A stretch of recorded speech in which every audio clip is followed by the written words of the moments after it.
Hello students, welcome back. आज के video में हम लोग रिलेटिव क्लॉजेस के टॉपिक को एक्सप्लेन करेंगे। लास्ट वीडियो में we have already discussed about what is relative clause. We have also discussed its definition, we have also understood its meaning as well, and basic जो structure है हमने relative clause की वो भी हमने last video में discuss की। आज के वीडियो में हम लोग फर्दर उसके डिफरेंट फॉर्म्स के बारे में बात करेंगे और उनके डिफरेंट यूजेस के बारे में बात करेंगे। लास्ट वीडियो को अगर मैं थोड़ा सा क्विकली रिवाइज कराऊं आपके माइंड में, तो हमने रिलेटिव क्लॉज के बारे में पढ़ा। रिलेटिव क्लॉज वो क्लॉज होते हैं सेंटेंस में जिनकी बिगनिंग किसी रिलेटिव प्रोनाउन से होती है। और फंक्शन क्या है रिलेटिव क्लॉज का? Relative function, relative clauses functions to tell about क्या कोई पर्सन, कोई चीज कैसी है, किस तरह का कोई पर्सन है या कोई चीज किस तरह की है, ये बताने के लिए हम लोग रिलेटिव क्लॉज का यूज करते हैं। तो इसी चीज को आगे बढ़ाते हुए, इसी मीनिंग को आगे समझते हुए आज हम लोग रिलेटिव क्लॉजेस के फर्दर एक्सप्लेनेशन के बारे में बात करेंगे। आज एक जो बेसिक चीज आज के वीडियो में, आज के लेक्चर में हम लोग समझेंगे वो ये कि रिलेटिव क्लॉजेस जो है उसमें किस तरह से हम उसको डिफरेंटली यूज कर सकते हैं, how it can be used in different situations. First of all, look at the examples I have written in front of you. First read the examples and then I'll explain you कि हम किस difference की यहाँ बात कर रहे हैं। The woman who lives next door is a doctor. अब ये सेंटेंस हमने लास्ट अपने सेशन में भी हमने लिया था। मैंने जानबूझ के इसी सेंटेंस को दोबारा रिपीट किया, इसी एग्जाम्पल को, ताकि हम पिछली यूनिट को भी समझ सकें और फर्दर उसको हम कंपेयर करके उसके मीनिंग को भी समझ सकें। The woman who lives next door is a doctor. Now look in this sentence. What is the relative clause? Who lives next door? This is a relative clause. First of all, if you look at the structure of the sentence, it is relative clause because it is beginning with the relative pronoun who, right? So structure wise it is relative clause and it is also giving us the information about the woman, कि हमें किसी person के बारे में बता रहा है relative clause कि वो वुमेन जो है वो कैसी है। अगर हम इसके मीनिंग को समझें, now what I am going to explain, please listen to it carefully. अभी मैं आपको जो एक्सप्लेन करने वाली हूँ उसको प्लीज ध्यान से सुनिएगा और समझने की कोशिश कीजिएगा, क्योंकि यही एक डिफरेंस है आज के वीडियो में जो हमने समझना है आज के डिस्कशन में। मैं फिर से इस एग्जाम्पल को रिपीट करती हूँ। देखिए, The woman who lives next door is a doctor. वो औरत जो अगले घर में रहती है एक डॉक्टर है। अगर हम इसके वर्ड टू वर्ड मीनिंग को अगर मैं आपको समझाऊं, अगर मैं इसको लिटरली आपको एक्सप्लेन करूं, तो इसका मीनिंग बनेगा वो औरत जो अगले घर में रहती है वो एक डॉक्टर है, right? If you look at the second example as in, where is the cheese that was in the fridge. Now in this sentence, what is the relative clause? That was, right? अब again यहाँ पर इन दोनों sentences में एक जो difference आपने समझना है वो ये, बहुत मुश्किल नहीं है, सिर्फ इतनी चीज हमने समझनी है। फर्स्ट सेंटेंस में relative clause is beginning with who, right? We have used who in this sentence. Why? Because we are talking about a person. The subject here is a person, woman. और यहां पर हमने that लगाया who की जगह, because we are talking about a thing, चीज, non living चीज। तो पहली चीज आज के सेशन में जो हमने समझनी है वो ये, किसी भी रिलेटिव क्लॉज में अगर हम किसी लिविंग पर्सन की बात कर रहे हैं तो हम उसके लिए हु का इस्तेमाल कर सकते हैं, करते हैं। और अगर हम किसी थिंग के बारे में, किसी चीज के बारे में बात कर रहे हैं तो हम उसको दैट से एक्सप्लेन करते हैं।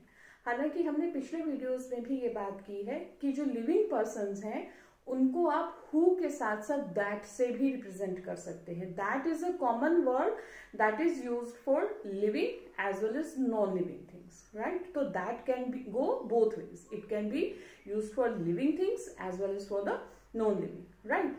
बट विच, जैसे हम हु कैटेगोरिकली किसके लिए यूज करते हैं फॉर लिविंग थिंग्स, वैसे ही विच का यूज करते हैं हम categorically for the non living thing. So basically अभी आप ये समझिए यहाँ पर कि हु जो है that is used for living things and that is used for non living things, right? अब अगर ये मीनिंग आपको, ये बात जो है मैंने भी आपसे जो एक्सप्लेन की, ये समझ गए हैं, तो अब इसके मीनिंग पर देखिए। नेक्स्ट स्टेप चलिए, क्या समझना है हमने। I'll again read out the first example. The woman who lives next door is a doctor. Now in this sentence, what you have to understand is that who, I'm only talking about who, relative clause जिससे शुरू हो रहा है, the first word of the relative clause is the subject. It is working as the subject. It is being used as the subject. कैसे देखिए, The woman who lives, who का मतलब who means कौन। अब यहाँ पर कौन किसके बारे में बता रहा है, कौन कौन है, who is who किसके बारे में बात कर रहा है, who is the woman। किसको एक्सप्लेन कर रहा है relative clause, subject को, right। अब यहाँ पर the woman who lives next door is a doctor। What I mean to say is that in this sentence जो subject है woman, उसी को एक्सप्लेन कर रहा है who, सब्जेक्ट की ही इंफॉर्मेशन दे रहा है, इसलिए यहाँ पर इसको हमने सब्जेक्ट से रिलेट किया है। यहाँ पर रिलेटिव क्लोज हु जो है वो किसको एक्सप्लेन कर रहा है, किसके बारे में जानकारी दे रहा है, द वुमन के बारे में, उस औरत के बारे में जो इस सेंटेंस में सब्जेक्ट है, राइट। अब इसी सब्जेक्ट के कंसेप्ट को माइंड में रखते हुए let's see this example, the woman who I wanted to see was away on holiday। दोबारा से देखिए, the woman who I wanted to see was away on holiday। Now first of all, सबसे पहले तो ये देखिए सेंटेंस में relative clause क्या है, relative clause है who I wanted to see। Again the relative clause is beginning with who, right। पहली चीज। दूसरा स्टेप देखिए, अब इसके मीनिंग को समझिए। मीनिंग क्या बनता है इस सेंटेंस का, वो औरत who I wanted to see, जिसको मैं मिलना चाहता था, was away on holiday, वो हॉलीडे पर गई हुई थी। दोबारा से रिपीट करती हूँ, ध्यान से सुनिएगा। The woman, जिस औरत को मैं मिलना चाहता था, वो छुट्टी पर गई हुई थी, राइट। तीसरी चीज जो समझनी है, who relative clause है, राइट। लेकिन इस सेंटेंस में who किसको रिलेट कर रहा है, किसके बारे में बता रहा है हमें, सब्जेक्ट क्या है, अगेन द वुमन, वो औरत। कौन है वो औरत, क्या वो औरत सब्जेक्ट है, नो। सब्जेक्ट क्या है यहाँ पर, आर।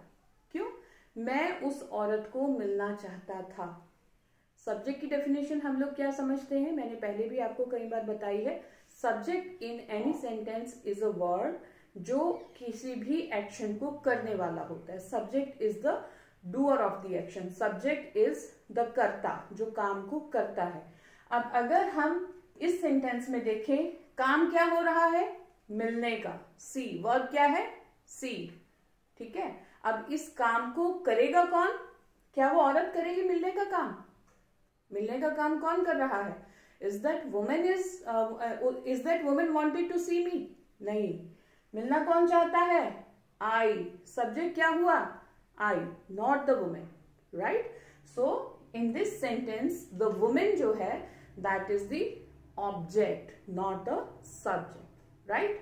तो हु जो है वो किसको रिलेट कर रहा है, ऑब्जेक्ट को रिलेट कर रहा है, नॉट द सब्जेक्ट। इसलिए यहां पर हु ऑब्जेक्ट से हमने रिलेट किया है, पहले सेंटेंस में हमने सब्जेक्ट से रिलेट किया था। इन दोनों सेंटेंसेस के डिफरेंस को समझना बहुत जरूरी है। मैं फिर से आपको एक बार एडवाइस यही करूंगी, इसको प्लीज इस डिफरेंस को ध्यान से समझिए, क्योंकि अगर आप यही डिफरेंस समझ गए क्लियर, तो इसमें और कुछ मुश्किल नहीं है। This is the part which you have to understand, otherwise there is nothing much difficult. देखिए पहले सेंटेंस में हु जो है that is expressing, that is किसके बारे में बता रहा है हमें, सब्जेक्ट के बारे में, that is relating to the subject. और यहाँ पर हु जो है वो किसको रिलेट कर रहा है, ऑब्जेक्ट को। देखिए यहाँ पर जो स्टूडेंट्स गलती करते हैं वो ये गलती करते हैं कि आमतौर पर ग्रामर में हम लोग क्या समझते हैं कि आपको एक general standard structure of sentence दे दी जाती है कि what is a sentence, sentence is subject, verb and object, this is the structure of a sentence. और हम लोग क्या कंफ्यूजन अपने माइंड में क्रिएट कर लेते हैं, वो ये कि वर्ब से पहले जो आएगा वो सब्जेक्ट होगा, वर्ब के बाद जो आएगा वो ऑब्जेक्ट होगा. अग्रीड. ग्रामेटिकली यूजुअली हम यही स्ट्रक्चर फॉलो करते हैं, बट नॉट ऑलवेज, हमेशा नहीं. इसमें भी चेंजेस आते हैं, इसमें भी बदलाव आते हैं. हमें सिर्फ स्ट्रक्चर ही नहीं समझनी है, हमें उसको मीनिंग को भी समझना है उसके. और मीनिंग से हम जब समझेंगे तो फिर कोई कंफ्यूजन नहीं रहती है. मीनिंग से कैसे समझना है? मीनिंग से ये समझना है, किसी भी सेंटेंस में हमने किसी भी वर्ड की पोजीशन नहीं देखनी है, हमने उसके मीनिंग को देखना है. मीनिंग को कैसे? अगर कोई वर्ड किसी सेंटेंस में एक्शन को करने वाला है, डूअर ऑफ द एक्शन है, तो ऑब्वियसली वो क्या कहलाएगा? सब्जेक्ट. काम का असर जिस पर पड़ेगा वो कहलाएगा ऑब्जेक्ट. अब देखा जाए तो इस सेंटेंस में अगर आप इसको फिर से ध्यान से देखें तो द वुमेन है, तो ये सब्जेक्ट की इस पोजीशन पे है, बट लेकिन क्या ये सब्जेक्ट का काम कर रही है? क्या यहाँ पर इसका फंक्शन एज सब्जेक्ट है? नो, यहाँ पर it is acting as the object. तो हमने मीनिंग को समझ के लगाना है. तो यहाँ पर हमने जो चीज समझनी है वो ये, in this sentence who is telling us about the subject and here who is telling us about the object. Right.